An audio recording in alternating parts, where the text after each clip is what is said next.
Welcome to my podcast. This is Mary Turderoff, and you are listening to Jump In with Mary. Hello, everybody. From a landmark seminar to building a factory in Bali and a clothing empire, and having Meryl Streep run around Los Angeles in her outfits. Today I have my sweetheart friend, Belinda Kazanci. Is that right? Kazanci? Kazanci, Okay. yeah. Okay. Today I realized her last name is Kazanci. She is the founder, CEO of Bel Kazan. Welcome. Welcome. I'm excited to be here. 100 meetings this morning you had, and you still made it. I'm trying to breathe. You're here. Breathe in, breathe out. So, okay, Belinda, let's start right there. You're wearing a million hats. You're running a factory in Bali with 24 staff members. You have staff in Los Angeles to run your business. How did you end up in Bali? I mean, you're an Armenian woman. You go Sure there once a year, right? Once a year? I do now, yeah. You took your son there at 5.5 months old, despite your mother's protests. Yes. I wasn't happy about that. So you're a rebellious Armenian woman. How did you end up? So you were at a seminar called Landmark, right? It's a self-help type of program. So I had a few friends, close friends, that were changing their life, and I couldn't figure out what was happening. They just kept doing these really interesting things and adventures, and they just looked so happy. And I was like, what are you doing? What is it? What's happening to you? And they told us, well, we took this course. It's called the Landmark Forum. And I said, I don't know what that is, but sign me up. Wow. Okay.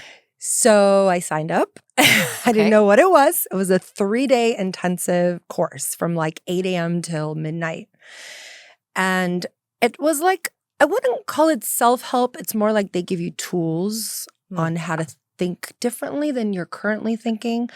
And it wasn't anything I hadn't read about, or because I had really read a lot about Buddhism and different sorts of like spiritual books. And it wasn't anything new, but it was taught from a different angle. Okay. So I got it. Like something about it just like clicked in my head. And it really shifted the way I started thinking.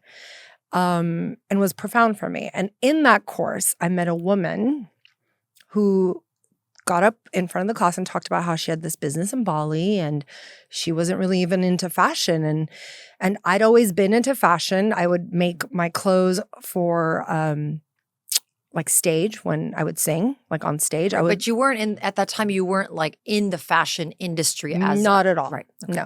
No. I would blow my student loan money on tons of vintage clothing every year. So I was quite obsessed with vintage clothing and clothing in general, but in a very like artsy way. Yeah. And I would make all my costumes on stage, and everybody was like, you need to be a stylist. You need to do something in fashion. All my friends would just say, you need to do something in fashion. But you were singing at the time. But I was singing at the time. You are a musician. You were pursuing it actively then. Actively, yeah. Right. And my family comes from Turkey, and my grandparents run the textile business. My dad has a dry cleaning alteration business. So I've been around like clothing and fabrics and all of that my whole life. And my parents are quite immersed in it. So they were able to help as well. But so I met this woman, and I said, would you connect me with your manager there? Because I'm really curious. I want to go and explore Bali and see if I could do this also. What's this? Like at the time you're talking about the clothing world? She got up and just started saying like, I have this business in Bali where I make sarongs and bring them back. And it was like a light bulb went off, and I was like, I could do that. I could go to Bali and I could create a business there. And like just like her sharing her story was so inspiring that it kind of like a light bulb went off. And I thought, I should just book a flight and go to Bali and see. Which is what you did. Which is what I did. She gave you her manager's number, right? Something like that. Yeah, that was like 2 weeks. So I met her 2 weeks later. She connected me with her manager through an email. 2 weeks later, I found myself in Bali, and he picked me up at the airport. Wow. Do you look back and think, I had balls? That's nuts. I think the class gave me balls in a way because I left that seminar feeling like it was a blank canvas. My life was a blank canvas, and it was up to me to paint whatever I wanted. And it was like, I just felt like I was coming from a place of nothingness and openness, and I felt like anything was possible. So I think the class catapulted that feeling for me, and that, sense of Courage? like, courage in a way. Yeah. So Okay. So landmark courage. So you're in Bali, 2 weeks in, you're there. Do you hit the ground running? I mean, you make the contact. How did it all develop? First it was like exploring Bali. Like it was like, Bali wasn't this popular place that it is now. It wasn't before Instagram. A lot of Americans actually didn't go to Bali because it's so far away. It takes like 26 hours to get there. So it wasn't the most common place. And I didn't even really know where it was, to be honest. Like I knew it was in Indonesia, but I didn't know much about it. I didn't know anything about the culture. I was like very blind, just kind of going. Yeah. I get there, I start exploring Bali, and then I just start falling in love with the people, which is what happens to, I think, most people. Immediately, like your first trip, you felt this love at first sight. Yeah, it was like instant. And it was first the people, because the people are just so kind. They're very spiritual. They're very focused. It's a Hindu island, and they're so focused on their spirituality, and it's everywhere. You can't escape it. There's like offerings on the ground everywhere you walk. You'll be at a bank, and everything will stop because they have to bring in offerings and incense, and it's just like you just become immersed in it. And fell in love with the people. Then this manager and I really connected, and she had kind of stopped doing the business. So that's why she was kind of like, well, here's my manager. I'm slowing down, but if you want to do it, you should talk to him. And then we started using like women in villages. So I mean, it's a longer story than that, but we started with hiring women in villages that sew. They were sewing from their own like homes, right? With their own sewing machine. Yeah. Yeah, they all had their own sewing machines. And he had a village, it's called Klungkung, on the east side of Bali. And he said, hey, I know so many sewers. We could use our sewers, like friends of ours, and they all need work. And they also needed work. So we started with that, and then grew out of that, and then started using small factories that were in Bali. But after my second year in business, Nordstrom knocked on my door. And wow. Second year in? Second year in. So I was in a showroom. They walked in, they saw this dress, and the buyer was like, can we have a meeting next week in the Nordstrom office? And I show up with my 3 dresses or whatever. And they want 1,000 boxes full of it. They ordered 4,000 units across all stores. And it was like, they were like, can you do this? I was like, oh, yeah, totally. And then you go home and you're like, how am I going to do this? Yeah, that's what I'm thinking. And you obviously pulled it off because you are a woman who arrives and rises to the occasion. But wow, I mean, it was like one of the hardest projects, but at the same time, that project got us to buying our land in Bali and building our factory. So that, and I didn't even have the money. So that was a whole nother thing. It was like, when someone asks you to make 4,000 dresses, you have to have the money for fabric. I had just started. I didn't have money. So I'm like, well, I have those credit cards that I've never used. I could pull money out of. I didn't So that's how you did it? Yeah. I literally called my credit card. Those like when you were like 18, you'd sign up for credit cards and give you like 20,000 credit limit. It's not like that anymore. So you took out the limit, right? I literally called. I was like, can I get a cash advance on this limit? And they're like, sure. And I got it. I paid for that production and then made the money and paid it all back. It was like, and then some. And then some. And then. But I mean, now it's like, oh, it makes sense. You're this, big shot in that industry. But at the time, how scary to like pull that out and think as a young woman, what if I don't? What if I can't pay this money back? Yeah, what am I going to do? Things go wrong in production all the time. And some things did go wrong, actually. And we were able to work it out. But production is such a risky business. I mean, it really is. And I think people that are in the fashion industry understand that because anything can go wrong. The zippers are sewn incorrectly. And here you've shipped 4,000 units and things aren't zipping or whatever. So many things happen. So It was a big risk. I'm quite detail oriented and crazy about quality. So I've always been that way. And I think I just made sure with this, so much was on the line, Yeah. So I had to make sure. I'm like, okay, I need to be, I couldn't just call my dad and ask him for money. I I didn't really come from that. So it wasn't really that easy. I love that part of your story because we hear a lot of people saying, if somebody would just give me $100,000, $200,000, I could open up my own store. I could open up my own office. But you literally, I mean, you roll the dice, you took the risk. Yeah, it was a big risk. Huge. So you've built this beautiful clothing empire. What's next? Is it one of those, is it like that feeling people talk about, like performers when they say, they've checked off all the boxes and they're a little stuck because they don't know what's next? I mean, you're really big, like big celebrities are wearing your clothing. You're being sold at the most famous stores. I mean, for me, the good news is I'm still inspired as a designer. I still feel, I think sometimes like, it's a creative process. So, but you have deadlines. So you have to keep meeting those deadlines. And for me, like after I had my son, it was like, at first I felt like I cared a little bit about what everyone thought about the designs and whatnot. And there was a lot of people who had opinions about them. And now after I had my son, I was like, I don't really care. I'm just going to make what I feel is beautiful and what I feel women would love to wear. And something shifted for me creatively. And now I just feel so excited still. Surprisingly, after 23 years, I'm still very excited about what's next in the sense that I'm working on all these new products that are different from what I'm doing now. Like I'm getting into crochet. I'm getting into like jackets that are different. Like they're changing it up and still feeling very inspired about the creative process. Right. Which is important. Yeah, and expanding that, offering other products, I can't say what yet, but there's also something really exciting coming. Yeah. But offering other products that I've wanted to, and actually our customers have asked us for, like we do surveys where we're like, what else do you want? And they tell us, so I kind of I listen to the customer. So I'm excited about that. There's definitely a lot of newness coming.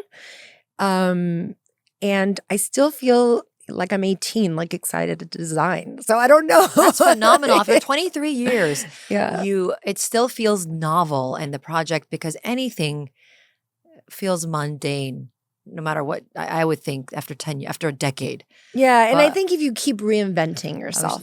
I was just thinking of that word. Yeah. You're reinventing yourself. Which I'm always doing, and I don't like to be stale in any way in my designs or anything. So it's like, yes, we're known for our prints and we create all of our own prints, but how can we do that in a different way? How could we offer a new fabric or how can we offer, just coming up with new ideas? How can we become more sustainable? And that's like huge for us as a company.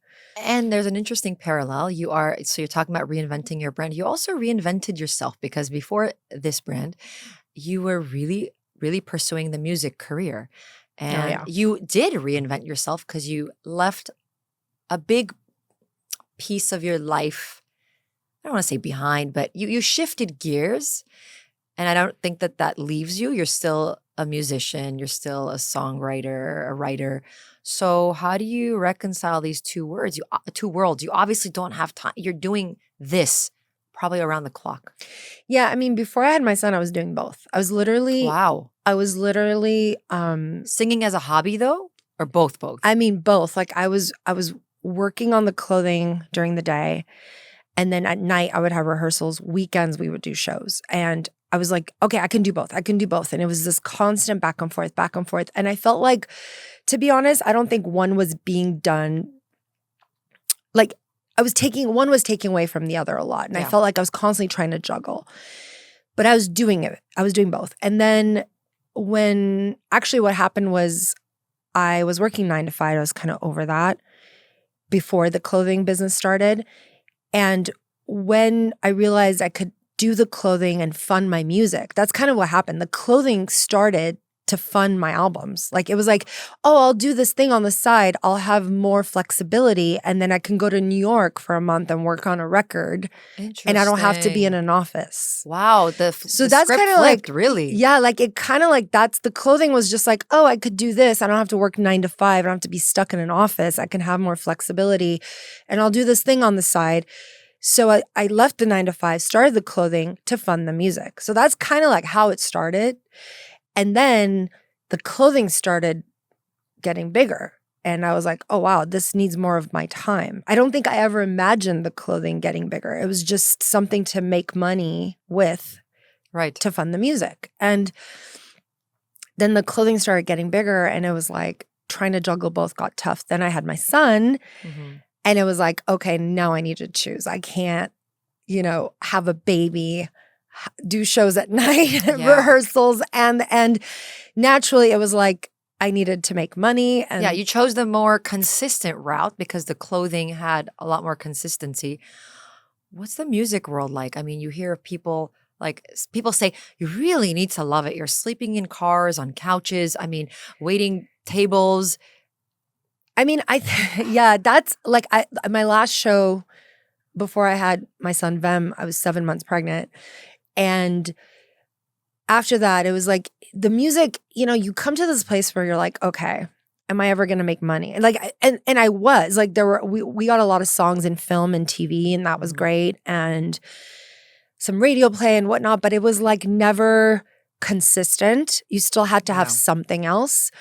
And I got to a point where I was like, okay, I had to have like a come to Jesus moment. Like, okay, what is this going to look like? Because all my friends were like, they had started these careers and they were growing in their careers, right? And I kept choosing music. So then I said, okay, now do I want to be like 40 years old trying to tour, sleeping on a couch? I had to really like think about all that. It's a legitimate question. Not everybody makes it to the Grammys. I mean, it's a good question. Yeah. And I think I'm too much of like an overachiever where it was hard for me to accept that could be a reality and then I would have no career. I thought that would make me really sad. So, and I also didn't pick something I didn't like. I also loved fashion just as much as I loved music. That's what I realized. It was like, wait, I love this just as much. It feeds a different part of me. That's for sure. Like, I can't say that like clothing feeds the same part of your soul as like writing a song does. It just is not the same. But it's still creative and it fuels that creativity. So in that regard, I was happy, Right. Yeah. But yeah, it's crazy that it was your fallback, but then it took center stage in your life, fashion. Yeah, it did. And I think there was a moment, I did like this runway show. It was like in Nashville. And I was like, okay, what song am I going to use for the runway? And I actually was like, you know what? I'm going to use one of my songs. And that, I remember that moment being like, okay, I'm walking on the runway and there's one of my songs playing and then I have my clothing. And it was like. That's full circle. You full circle. And it was like, it was so interesting because I could just pick my own song, versus like. That's incredible. I didn't know about that. Yeah, it was like a moment that really was, actually I forgot about it. So it just came back up. And Nashville, what a great place to do. It was really fun. Yeah. Are you still doing fashion shows? I haven't been. No, I did that one. I did like a Phoenix. I did like smaller shows and they were fun. But I haven't done a fashion show in a long time. That would be interesting. But how did you feel? I mean, recently, I am going to name drop again because it's freaking incredible. I mean, by the way, talk about humble pie. I think you serve humble pie all day, every day because as me being your friend, you did not even say, hey, guess what? The biggest A-list celebrity icon of a woman, I mean, she's not even an A-lister. She is categorized as an icon, Meryl Streep, was photographed wearing my outfit. It was a jumpsuit. Yeah. You didn't, I saw it and then I texted saying, oh my, I took a snapshot. Obviously you already knew she was wearing it, but like, that's why you are just so humble, but let's put aside that humility. How did it feel in the moment to fucking see that in a magazine or wherever you saw it? I was shocked because it was, so she actually, Devil Wears Prada is one of my favorite films. I mean, obviously I'm in fashion. It's like, right. That's like, and Meryl Streep, I mean, she's an icon. Like, and she's someone you respect, right? It's not just like any celebrity. It's not just an actor. Exactly. That's what I'm saying. Love her. So. And she gave a full interview. Like it was a full-on interview. She was at a so this is the ironic part. She was at a Devil Wears Prada event in New York. So she got on stage for a devil. It was like a talk on Devil Wears Prada, and she got on stage like In a Bel Kazan. in a Bel Kazan that we later found out she picked out herself. It wasn't like we never gave it to like her stylist, or and I didn't even know who her stylist was. I guess she was like at a boutique or something and just like Incredible. picked it out. So that just made the story even more Better. Yeah. and because we actually contacted her stylist. We were like, hey, she wore a jumpsuit. Does she want more stuff? We're going to send you 1,000 more. Yeah, and she's like, I didn't get her that. I don't know where she got it. She must have picked it out herself. And how sweet is that? so that was really lovely. And for me, it was just kind of like shock moment because, you know, I don't even know if it's really sunk in. Like, wow, like she loves my piece as much, like that much that she just picked it and put it on and wore it to an event. She picked it. A, she picked it. B, she didn't just wear it around the house. She styled herself for a very big event that was publicized. Yes, it was on. Yeah, it was like there was video on it, and then photos. Right. It's not like you sponsored it. Like this woman truly loves and honors your work product. Yeah, and then the funny thing is, so her daughter is one of my best friends' neighbor. So my friend Cameron, she like texted her, was like, hey, your mom wore Belinda's, you know, from Bel Kazan. She's like, oh, Bel Kazan, I love that brand. I'm going to tell my mom. So yes. So there was that connection, and it was so funny. I'm like, this is the plot just thickens, you know? I know, the stars aligned. That's very serendipitous. Yeah, it was so cool. Again, the beautiful part of all that was like your humility. You didn't say anything. I mean, you're so humble. I say that as a compliment. Thank you. I'm not like I don't know. All my friends, and then people see me, they're like, oh my God, Meryl Streep. And I'm like, I know.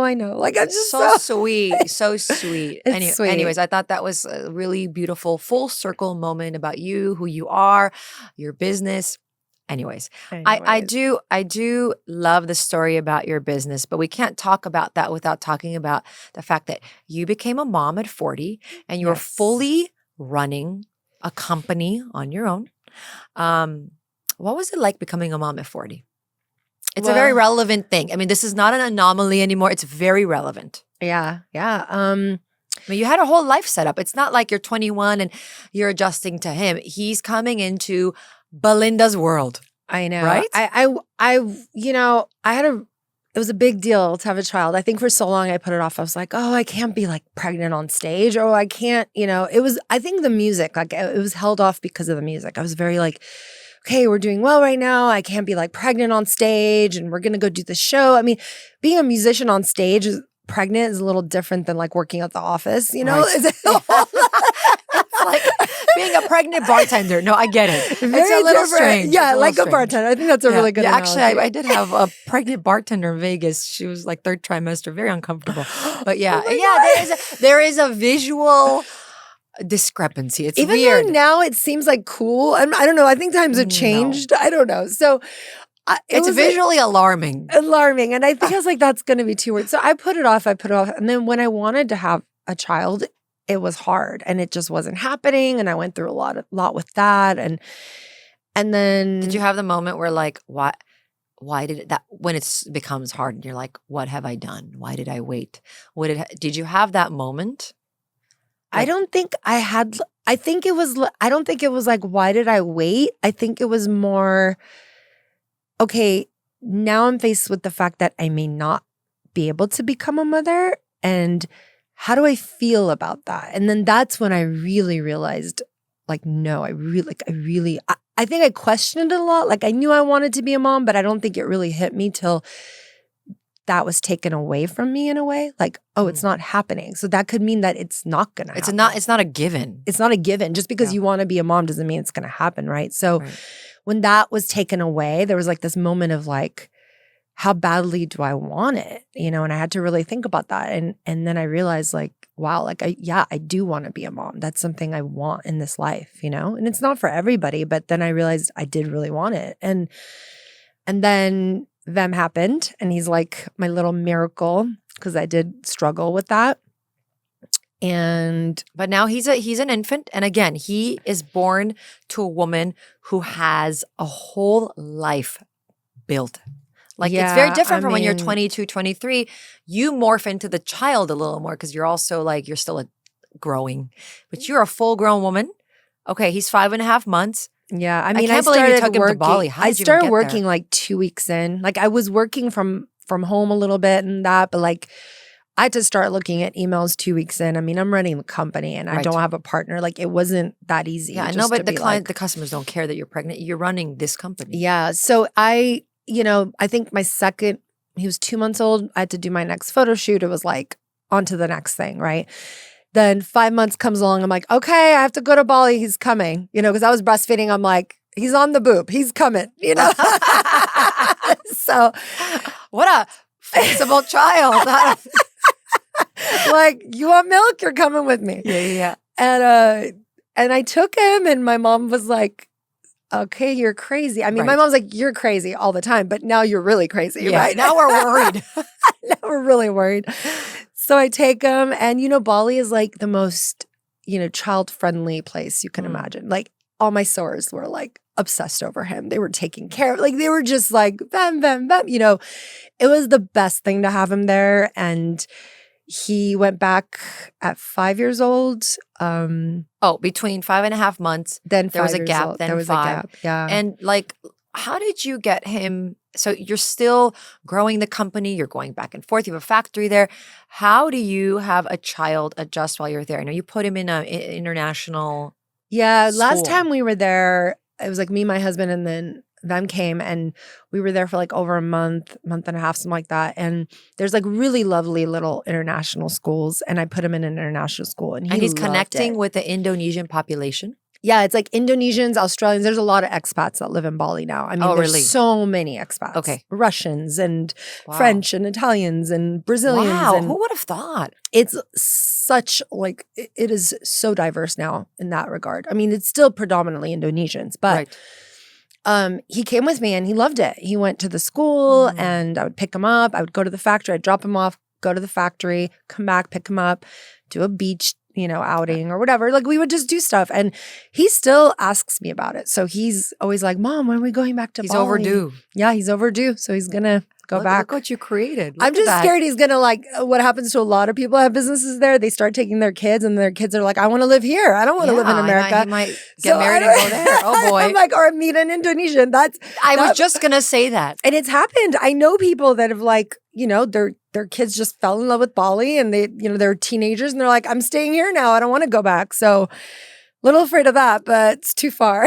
But if anybody can handle that, it's you, because you're a really progressive woman. You're not afraid to live. Like that's the first thing I thought when I talked to you, physically saw you, because you have your own style. You do not, your hair, by the way, this glitter on your eyelids.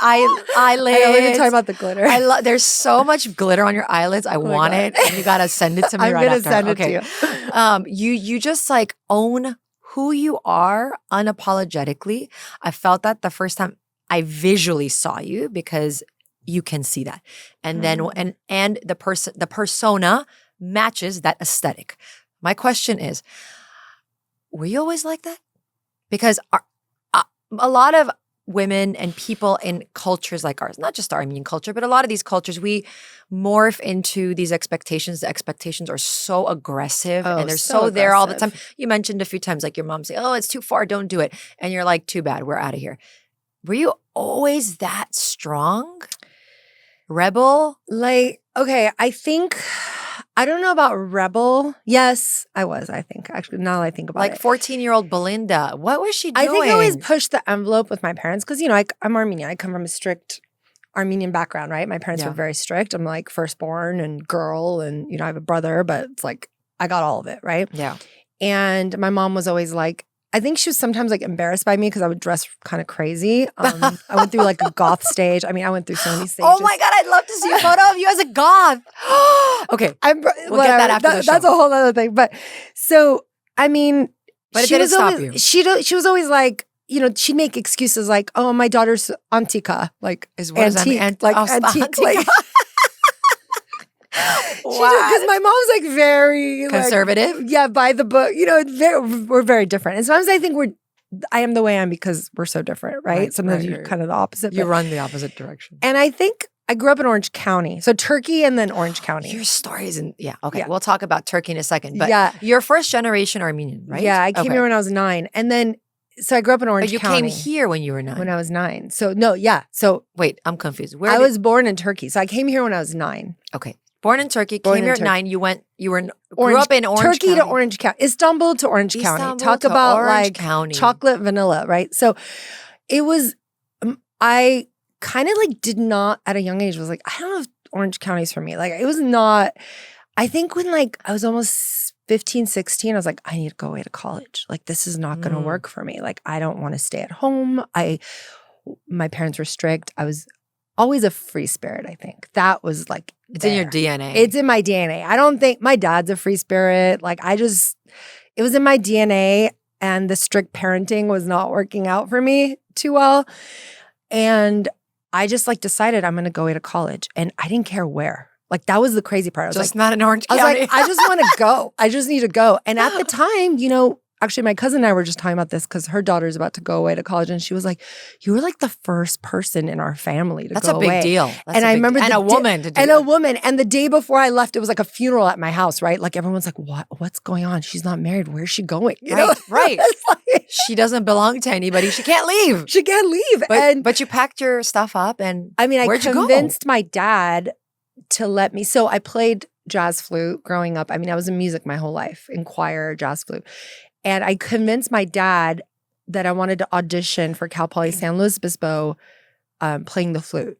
And I auditioned and I got in through the music program. So, and at first he was like, well, I can't tell her not to audition, right? But then when I got in, I think they only took like 11 flautists in all of like the state or whatever. Wow, you're talented. And I got in, and it was like, wow, now he can't tell me not to go, right? Yeah. Like, so you moved in on campus. yeah, I moved in on campus. So I left at like 17, and I was gone for like, I lived in San Luis Obispo for like 4 years. It was only like 3.5 hours away, but it was still a whole other world. Oh, up there. that's a big deal. Small town with tons of hippies and goth kids and like cowboys. It was like a combination of a lot of weirdos and, you know, and but it builds conservatives character. and artists. And did you feel at home when you got there? Like, finally?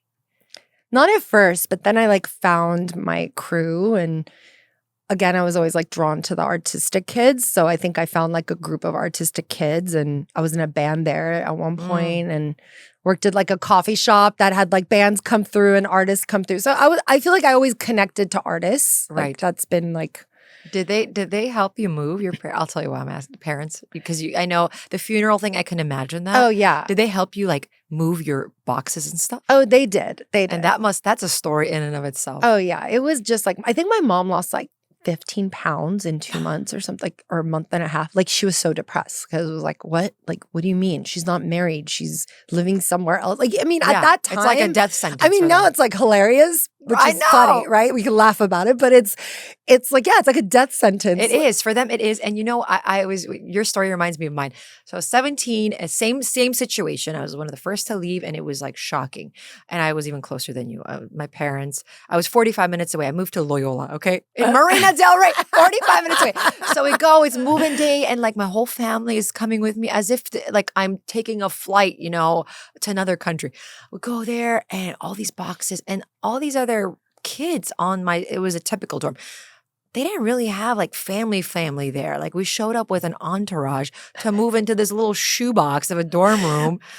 I'm surprised there was no double zurna, you know? Oh my God, yes. Oh, for my wedding there was. I know. Thank God they didn't have the Armenian drummers, the dal zurna, and like the weeping ladies, you know, just wailing away So with their dramatic. black lace handkerchief.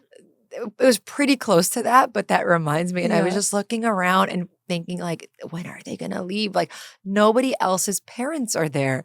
But fast forward, you learn to appreciate that love and the place of unconditional love they come from. But Of course. but so you've been breaking barriers very, very young. Yeah. And then I went like, I mean, different things. Like went to London. I backpacked by myself when I was like 21. Okay, I never did that. Isn't a date? Okay, this hostel. Let's talk. Did you stay in a hostel? I did. Okay. I loved it. Real talk. Stop. Real talk. Real I loved talk. it. $7 for a bed. Stop. Be serious about this, Belinda. I'm serious. $7 for a bed. Those beds Prague. must be dirty, and then you don't have locks on the door. Is it safe? It's not I safe. never felt unsafe, but it was also a different time. I mean, there was no euro. Like, I mean, It There was was a no long what? time ago. Like the euro didn't exist Oh. when I backpacked. I mean, So it was like a long time ago. I I just mean, can't get over the fact that the rooms don't have like locks. well, you have like, I had a backpack and I had locks on my backpack or whatever. I guess they could take the whole backpack, but Oh no, I'm not talking about the backpack. I'm not worried about the backpack. I'm talking about your human self well, I mean, you being sleep in your- violated, girlfriend. Not your backpack. But that's what I love about you. You just No, did it. I mean, you get like there's you could pick co-ed or you could pick like the girls. Oh, So I Lord, slept there's in the options. I slept in the girls' room with the Yeah. bunk beds, and you meet people along the Man, way. It your was mom amazing. Your mom must have been having a cow between 17-year-old you moving out. I don't know if she knew. So She didn't know. that story is kind of funny because I was actually not backpacking by myself, but I was backpacking with two girls, two Okay. other friends. Okay. And after like the first week, we were not getting along. Not first, I think it was like a few days in, and we were just not getting along. And Okay. So you ditched them? I had to have like the I'm leaving you guys talk. So I chose to leave them. And it was kind of sad because one of my friends came from LA to be with me on this trip. So Okay. it was kind of mean. Now that I think about it, I'm sorry. She knows who she is. No, it's okay. I mean, you were being honest with I what just you were wasn't. feeling. They just had a different style of traveling, and I had a different style of traveling. And I'm like, this is my trip too, and I can't. It just wasn't working. And I was like, I'm just gonna go on my own. We'll meet up later, and that's what we did. You are brave. So we did. I went on my own. It was dead winter. I want to know about that. You backpacked as a young 20-something-year-old through like 21. snow. Yeah, Snow. so I was in where'd you go? Vienna. It was in the middle of winter when I was backpacking, which is like crazy. Did you know that? Did you plan for that? Or you just like you ventured out and I was in London studying. you had no socks or something? You had to buy. Yeah, it's a whole. No, tell the moms who are listening because I'm wondering, should my daughter do this backpacking thing, this hostel thing? But I want to know about the winter situation. So I was in Vienna and it was snowing. I didn't realize it was going to snow. So again, I'm like 21. I don't know. In your defense, there was no iPhone weather apps back then. Exactly. So I show up and it's snowing. I like get off the train. I'm also like, going by train. Like I'm not. Right. You're So not, I had the Euro whatever pass and I get off the train and I can't even walk because it's frozen on the ground. It's slippery. I don't have the right shoes and I'm slipping. I can't walk. You were like wearing tennis shoes or something. Yeah, I was wearing like tennis shoes and it's like ice on the ground. So Oh I my God. couldn't walk. And I'm like, oh my God, I need to get a cab to the hostel. I can't walk. It wasn't far, the hostel. But it was the one time that my Turkish actually worked for me. Because Turkish is like, where do you use Turkish around the world? Not many in places. Turkey. Turkey. Not in Glendale. Not in Glendale, that's for sure. And apparently in Vienna, there's a bunch of Turks. And, they came back in like the 70s. And so I started realizing that all the cab drivers were Turks. And a lot of people didn't speak English then, and I got in a cab and the guy was Turkish and he was so nice and he was excited that I was speaking Turkish and Amazing. he got me to my hostel, Oh, well, you sure do get around. And speaking about knowing Turkish as a language, I think that's a fascinating topic because many people live in this gray area. Everybody knows about the contention between Armenians and Turkish people. But you speak Turkish and you also have family in Turkey. And you have a fascinating story because it's all relative, right? There's stories within stories. There's the macro issue, but then there are stories within stories. And your grandfather, if I may say, was breastfed by a Turkish woman because his mom died. Yeah. I bring this story up because sometimes it's easy to judge and harp on an Armenian who is speaking fluent Turkish or is traveling. There is a group of many Armenian people who are secretly traveling to Turkey, loving their time there, but they lie about it because they're afraid to come back here and tell the community, I was just raging in Turkey. I mean, Yeah. that's the truth. So I want to touch on that gray area because you really do honor Armenian people. You really, really do. You have a huge Armenian community. You're very present for them, but you're also in this gray area and you have cousins in Turkey. How do you juggle both? How do you get through this gray area? And what do you do around people who are super, what's the word? They're very Judgmental in a way? judgmental. Or they just don't have this perspective that you have. You have a unique perspective on it. Yeah, coming from there is different because in a way, I will say this, I do feel like Turkey is my home because that's where I was born and a lot of my childhood and was there, and we went back a lot in the summers because my grandfather had a house on one of the islands. So we would spend a lot of our summers there. So I would go back when I was like 15, 16 and spend all summer there. So I feel a deep connection to Turkey.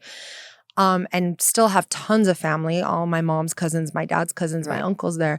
So majority of your family is there. A lot of it is there. We have a lot of family here too now, but and as a country, it is beautiful. Like the islands are beautiful, and the food is amazing. And and my mom has a lot of Turkish friends. My parents have a lot of close Turkish friends that actually they're friends because back way back during the genocide, there were great grandparents that helped my family, so so there's these like horrible stories, and then we hear like other stories too. So there's both exist, right?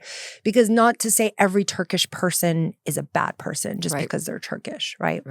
So, and now there's this whole other thing where a lot of my cousins who I'm close to have started to marry Turks. Well, naturally, it's part of, that happens. That happens. They're living in Turkey. They're meeting, but before it was like, no way, like it's just something that you didn't even if you fell in love with a Turk or something, it was like no family would allow it, right?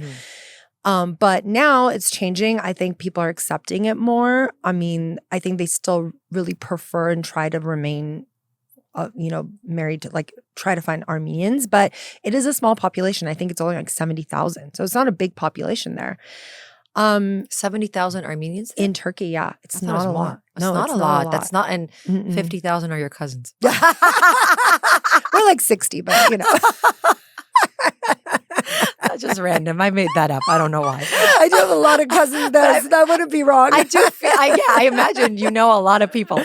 No, but that's such a relevant point because they're your cousins. They're your blood, and you're invited to weddings, and it's family. You don't choose your family. You can't determine their destiny. It's not your place. Whether the community here understands that, accepts it or not, and maybe in some communities they're a little tougher on that. Yeah. But it is what it is. But I do remember also some like racist kind of things that happened as a kid. So Oh, you do? Yes. While you were there? While I was there. So I have like very vivid memories of a few things that had happened that were very like racist of Turks that didn't like Armenians. So I do want to say like there's both. Like there are people in Turkey that maybe are not fond of Armenians, but then there are people that are friends with Armenians, work with Armenians. So there's both. Just like any country, anywhere in the world, there are racist people here. You know what I mean? Like it's just both exist. And I get that there's like this level of hate that kind of comes across from Armenians here that aren't from Turkey. But we have to understand that there's another side to that, I think. Right.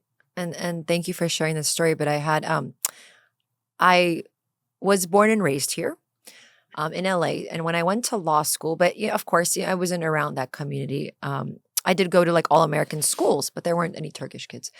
Fast forward, I'm in law school out in Orange County, and they had an LLM program, LLM program is basically flying in students from outside of the United States who have a law degree in their country and want to pursue do a one-year program to pursue a secondary law degree in the US.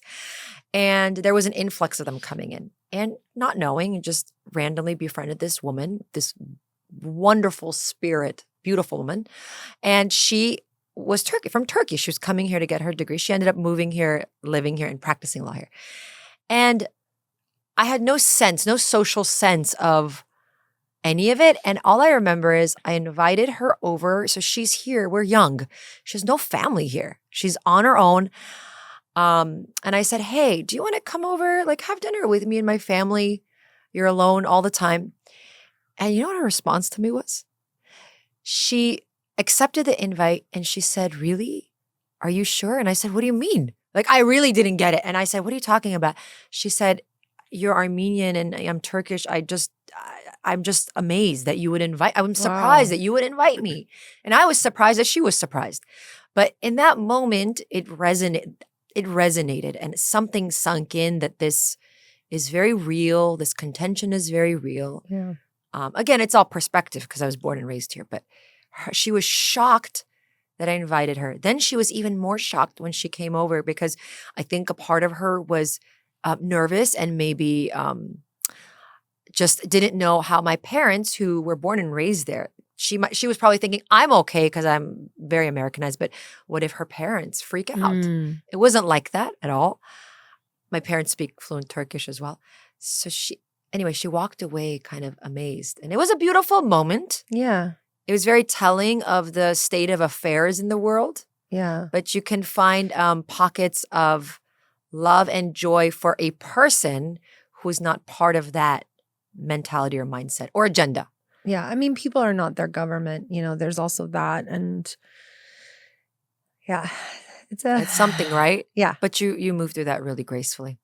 I tried. I mean, people always ask me, like, why don't you produce in Turkey? Like, you're from there. Because, you know, good question. What's the answer? Fashion's like, there's so much, the production in Turkey for clothing is like really huge. Like lucrative. Very lucrative. Zara does most of their production there. I mean, like a lot of amazing fabrics and things like that. And I've just never, I mean, I think for me, I kind of ended up in Bali. And now that I've built basically like a family there, which is what it feels like, I could go to China or I could go somewhere else. But that's not, I would be pulling that away from everyone that's been working for me for 15 plus years, you know, and I just don't, it's not at the end of the day about saving 20 cents for me.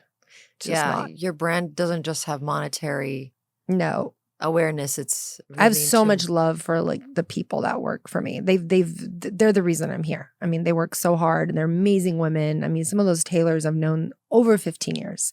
I've seen their kids grow up now and they're all getting married. I mean, it's crazy. That's incredible. So, okay, to wrap it up, when's our girls' trip to Bali? Is it a good place for a girl's trip? Yes. No, seriously, like amazing partying. place for a girl's trip. Really? I've been trying for years. I know. Okay, we're past COVID and everything's falling into place. We need to make it happen. And with all these new things coming out for your brand, maybe, I don't know. We need to make it happen. There. I will be the best tour guide for you guys. I know. Belinda, you are such a dynamic, honest, wonderful woman. Thank you for agreeing to come on today. I love you so much. This was so fun. I love you. Thank you. Mwah. Bye. Bye. Dear listeners, if you like what you heard, you can subscribe on YouTube, Spotify, and Apple, and follow me on my journey on Instagram and YouTube. Until next time.